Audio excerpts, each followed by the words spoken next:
White Cup Diaries, Episode 1. See, I never wanted to fall into the mold of what they thought I'd become. So what I did to overcome was not succumb to the urge to place fun before work.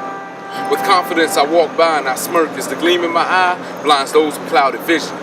With zeal, they doubted my mission. But since it became the successful past of a premonition, I've noticed how just listening can prove that there is a greater distance between me and the others who claim to have wisdom.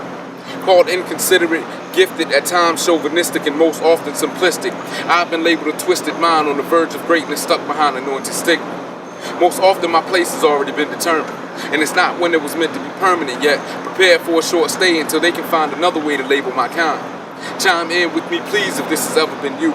A soul painted in a familiar hue, but when you approach that mirror view, the face staring back at you has no trace that you recognize. And when you look into those eyes, all you see is exactly what the clearest definition of you would describe, as if there was someone else there to analyze you. Like pantomimes do, I removed the transparent interference. In other words, I finally got out of my own way, and I let my mind spray as many thoughts that it sees fit. And at the end of the day, that's what I've decided to be at ease with. I can rest knowing that I've tried my best without a leisurely approach or pieces of famous quotes that weren't my own to govern my home. Protect my throne and push towards making my dreams the reality that's now my zone. For years I've waited for judgment, but the legislators just weren't budging. So I blazed my trail with no signs of fail, and since I was the author of this urban fairy tale, no one else had any say-so about how the story should go. I've custom fitted this saga based on my personal measurements. So once the feeling of being hesitant was null and void, the task of growing from a boy to a man was something that anyone who met me could understand. Placed 100% in the hands of God, and He has given me full consent to remove the facades that the enemy used to attempt to rob me of my right to be free.